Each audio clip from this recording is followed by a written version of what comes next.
If you walked into a school nowadays, you would notice some of the things are still the same now as they were 20 years ago, but a number of things have changed. So you're still going to see hallways, you're still going to see lockers, and you're still going to see classrooms, same as you always have. What's quite a bit different now is the way instruction is being led and the way students learn. The class is using the Apple TV to mirror their presentations on patterns. So they got to create patterns using educations, and then they recorded themselves talking about their patterns, and now we're showing the rest of the class. Blue, purple, blue, purple. So in the old days, we would have teachers that would lead the instruction, and they were really the masters of the content. And nowadays, I think what you'd notice in the classroom is you'd see kids doing a lot of inquiry learning, project-based learning and problem-based learning would be happening, and certainly opportunities where kids have a lot of information at their fingertips. And so it's more about a focus on what to do with that information, how to refine it, validate it, and apply it. What position or what place in the number is 4? 100. So I've got students, like any teacher, at many levels in my classroom. And so the iPads can be used to differentiate instruction. For example, I could be working with a small group on teaching a lesson specific to their learning needs. Well, another group can be on the iPads practicing or developing skills in the same subject area, on the same topic, but at a different level, a level that's suited to their learning needs.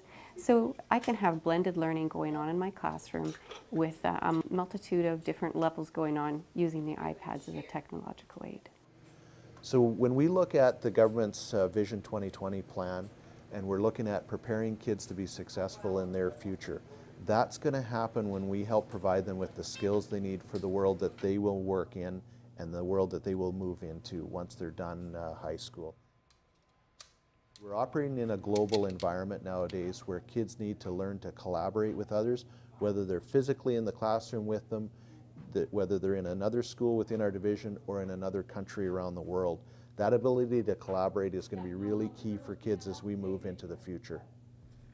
One of our realities in SunWest is that we're a very rural school division, not unlike many other parts in the province.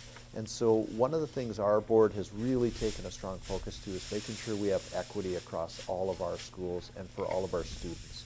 So kids in Beachy, Saskatchewan with 70 kids have access to more programming than the kids at Carleton High School in Prince Albert, that's our largest one in the province. So when we look at the variety of programming available to students nowadays, the doors have really opened up quite a bit. We have everything from things like exercise science and forensic science to computer drafting and graphic design, just a huge range of courses available to kids.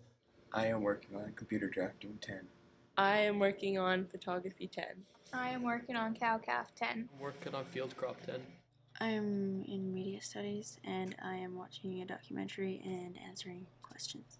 I'm in visual arts and I'm looking at Saskatchewan museums and different artworks.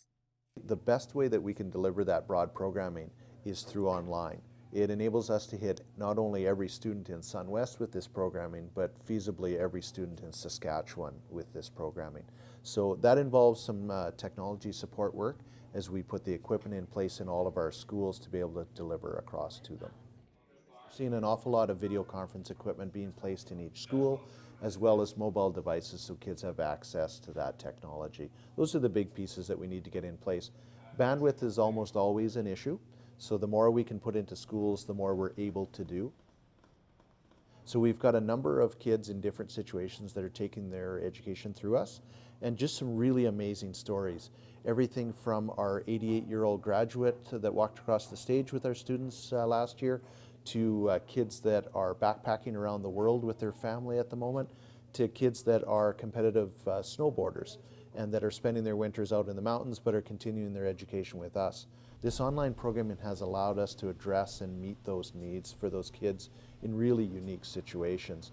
We're seeing an awful lot of home-based families that are now able to give their students a Saskatchewan education through us, and we think that's a real plus when they are looking at their post-secondary plans and their future career plans. It really gives a ton of flexibility to kids.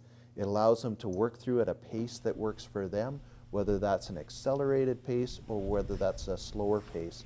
But either way, the student can drive that timeline to what's going to work for them.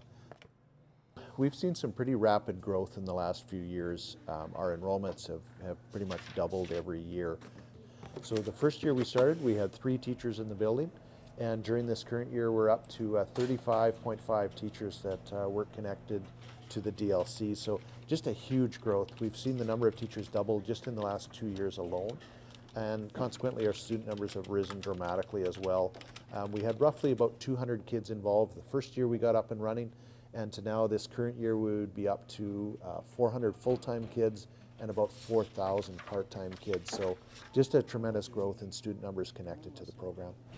You're right on track. But one of the biggest complications that come out of it is the space within the building. So you'll see that we have some really amazing teacher workrooms where our staff work collaboratively together. But the challenge with that is we're completely out of space. And really these workrooms have been a key for us. The teamwork that goes on in here is a really key piece.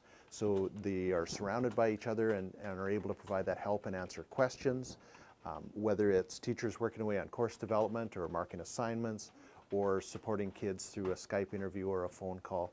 Lots of different things happening. So they're very busy rooms, but really a lot of power in the teamwork of working together. And because the programming we're developing and offering is really unique, you know, there's a lot of issues there around how do we deal with a school like ours. You know, we don't physically have the students in the building, but yet we've got huge staffing demands to meet the needs of those kids. So our criteria for funding doesn't really fit the standard criteria that we've been using. So there's been some real challenges around that kind of uniqueness of our situation. And again, we're looking at some additional space for the building, but it's going to come with some challenges until we get that space up and running.